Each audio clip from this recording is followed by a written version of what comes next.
دین بدون امام زمان دین بی خطری است، دینی است پر از خاطرات ولی بدون خطر. اما وقتی صحبت از عهد و بیعت، از همان ابتدا آزمون‌ها شروع میشه.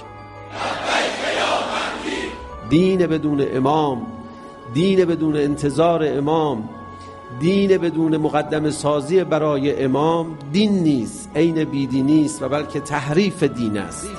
روز و روزگاری که در آن نام و یاد امام زمان نباشه 2 قرون فایده نداره، ولو شما 10,000 رکعت نماز بخونی.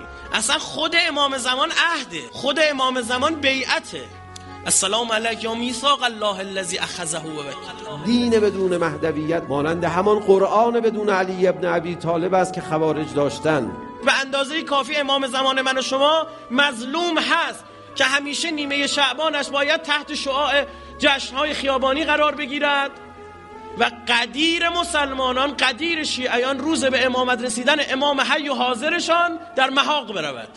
برای قدرت آفرینی برای امت اسلامی مرز در جهان نشناسید، ایران و غیر ایران ندانید. اون روزی که اگر دیدید مردم از تجارتشون زدن، از لهو و لعب زدن و اومدن سراغ شما، بدونید فهمیدن که شما مهمترین هستید. بسیاری از اخبار ظهور محقق شده است، زمینه تحقق اندکی از اخبار ظهور که باقی مانده است فراهم شده است. ما تجمعمان امروز یک تجمع تشریفاتی نیست. امروز دست امام زمان کجاست من بیام دست بزنم که تو دستش باش بیعت بکنم؟ بیعت با امام زمان یعنی این که آقا این انقلاب مال شماست، خون این شهیدا برای شما ریخته شده، کسی برداشته دیگه ای داره نادانه. عهد یعنی این که من دائم مهیای ظهور باشم. مهیای ظهور بودن یعنی این امر تأثیر بگذاره در چی؟ در انتخاب رشته من، در انتخاب همسر، انتخاب شغل، انتخاب دوست.